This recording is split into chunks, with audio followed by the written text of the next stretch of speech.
Allora, buonasera a tutti. Sono sfatto, sono in macchina, sto tornando da pesca, sono imbottigliato in una coda infinita e quindi ne approfitto per fare questo piccolo video, visto che tra una cosa e l'altra è già da un po' che lo rimando e adesso ne approfitto che tanto sono qua piazzato qua in sto codone infinito e non vedo veramente la fine, e quindi ne approfitto per fare sto video. Insomma, allora, voglio parlarvi un pochino della tecnica dello short jigging, visto che sembra essere ormai di gran moda. C'è anche, tra l'altro, tutto un brulicare, tutto un fiorire di nuovi maestri della tecnica che hanno iniziato da una settimana, e buon per loro, già pare che abbiano capito tutto. Mi compiaccio, sono felice per loro, visto che io un po' di anni già che pesco e penso di non averci ancora capito nulla. Comunque, a parte questa piccola premessa, iniziamo subito con quella che è la definizione dello short jigging, perché vedo che c'è ancora anche qua, nonostante se ne parli molto, vedo che in giro c'è ancora parecchia confusione sul termine. Quindi, che cos'è lo short jigging? Lo short jigging non è nient'altro che una tecnica di pesca con esche artificiali praticata dalla costa, esche artificiali che nello specifico sono principalmente i metal jig. Perché dico principalmente? Perché una volta che siamo a pesca, poi ovviamente nessuno ci impedisce di utilizzare differenti tipologie di esche diverse dal metal jig, come possono essere ad esempio gli Inchiku, i Kabura, i Jig Minnov, grosse testine piombate, eccetera eccetera. Insomma, qualsiasi tipologia di esca artificiale che magari ci possa permettere di avere uno strike durante quelle giornate in cui magari i pesci proprio non ne vogliono sapere di mangiare il nostro metal jig, appunto. Questa è una piccola premessa che andava fatta, perché comunque vedo ancora gente che mette video o parla di short jigging e poi mischia barca, mischia kayak, robe varie, cose che insomma non c'entrano nulla. Quindi forse sta andando, forse scorre, speriamo. Cose che insomma non c'entrano nulla. Quindi lo short jigging è semplicemente questo. Tra l'altro anche qui si usa appunto la terminologia short jigging per un discorso di praticità, insomma, di distinzione di tecniche. Per me si potrebbe dire tranquillamente pesca con esche artificiali, come può essere lo spinning, come può essere in classico jigging. Insomma, sono pesche con esche artificiali, semplicemente, basta, né più né meno. Ora vedo che è tutto un fiorire forse sta andando, sì, sta andando. Yuhu! Allora, quindi sta andando. Adesso vado a cannone. No, forse no, a cannone non andrò, ma sta andando. Primo consiglio, prima domanda, prima curiosità: dove praticare lo short jigging? Allora, lo spot principali, quelli che sono gli spot principali, sono sicuramente delle scogliere naturali con delle discrete, delle buone profondità a lancio. Quindi cosa si intende per buone profondità? Beh, almeno una decina di metri, almeno. Certo che se sono di più, di solito è meglio, non per un discorso di possibili prede, anche quello, ma non è strettamente collegato la profondità alla grandezza della preda, attenzione.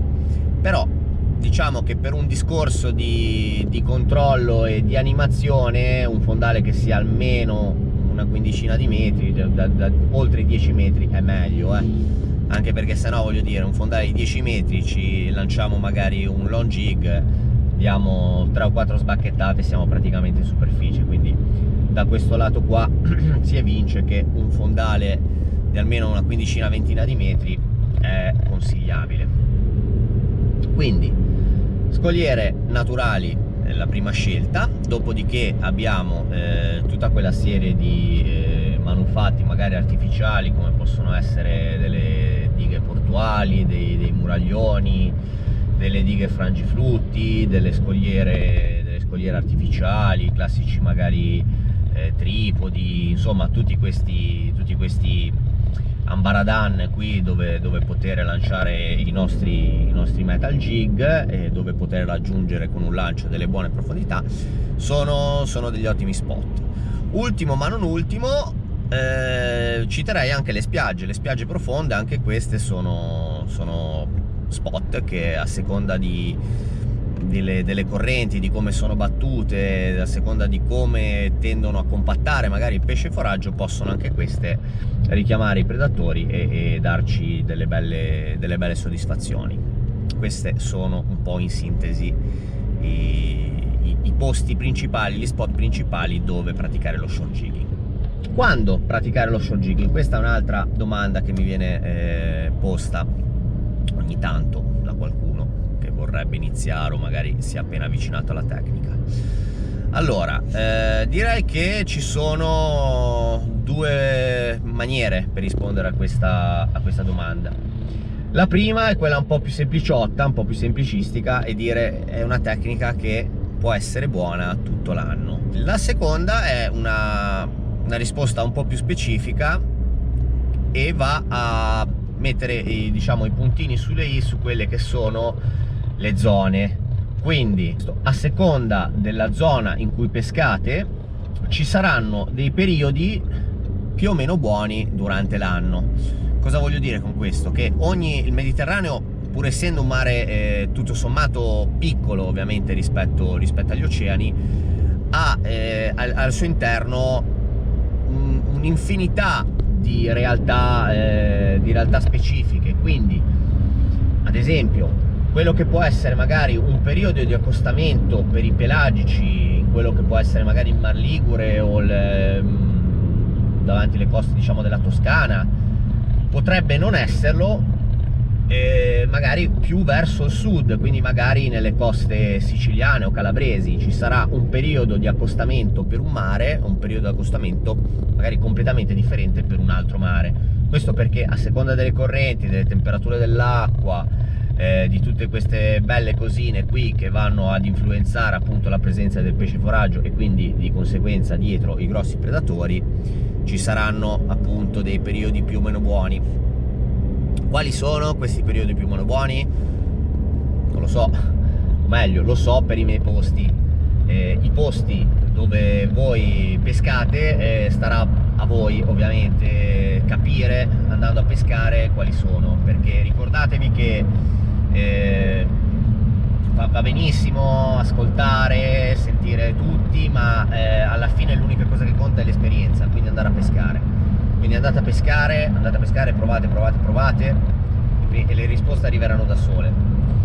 All'inizio credo che sia utile avere magari qualcuno che vi dà delle indicazioni, soprattutto se siete veramente alle prime armi, ma dopodiché l'unica cosa che conta è fare la vostra esperienza. Io posso darvi delle indicazioni generiche, ma l'esperienza starà sempre a voi farla, questa è la cosa più importante. Allora, abbiamo visto il dove, abbiamo visto il quando più o meno, e adesso vediamo il perché. Perché praticare lo shore? Boh, non so, perché vi piace probabilmente. Però a questa domanda voglio darvi un piccolo consiglio. Molte persone appunto mi chiedono, ma mi stanno chiedendo, per attrezzarsi, se ne vale la pena, se secondo me è il caso, se nelle loro zone potrebbe essere efficace o meno, insomma risposte che ovviamente spesso e volentieri, non conoscendo il luogo, non avendo mai pescato in un luogo, non posso essere sicuro, non posso sapere, non posso dare delle risposte certe. Quello che posso dirvi però è di magari evitare di lasciarvi trasportare da quella che è la moda, da quello che è l'impeto di provare una tecnica nuova, e ragionare, ponderare un po' bene in base a quello che gli spot che potete frequentare vi offrono. Cosa voglio dire con questo? È ovvio che se le coste dove voi andate a pescare sono principalmente composte da spiaggioni o magari anche scogliera bassa con fondali composti per lo più da sabbia, fango, posidonia, che degradano molto lentamente e quindi non offrono proprio un campo ideale per praticare appunto la tecnica dello short jigging, beh, in questo caso direi che attrezzarsi di tutto punto, quindi spendere dei soldi, potrebbe non essere l'idea migliore. In caso di caratteristiche appunto come quelle che ho detto prima, sicuramente una classica attrezzatura da spinning mediterraneo, da spinning medio leggero, classico, rivolto a tutta quella, diciamo, tutta quella serie di pesci, di predatori come possono essere la spigola, la serra, i barracuda, eccetera eccetera. Un'attrezzatura da spinning classico potrebbe essere, anzi non potrebbe essere, sicuramente è molto più indicata e vi permetterà di togliervi magari qualche soddisfazione, mentre invece andare a lanciare, che ne so, 150 grammi di jig su 4-5 metri di fondale con posidonia o fango potrebbe non essere tutta sta grande idea. Poi ovviamente ognuno fa quello che vuole, ma regolatevi anche su questa cosa qui. Se non avete in mente di cambiare posto, quindi di spostarvi da quelli che sono i vostri posti, non avete magari voglia, non avete l'intenzione, non avete magari la possibilità e quindi dovete accontentarvi di quello che vi offre il mare vicino a voi, ragionate su questa cosa, perché poi magari vi rischiate di trovare un'attrezzatura che avete speso un pacco di soldi e non ve ne fate nulla, quindi all'occhio.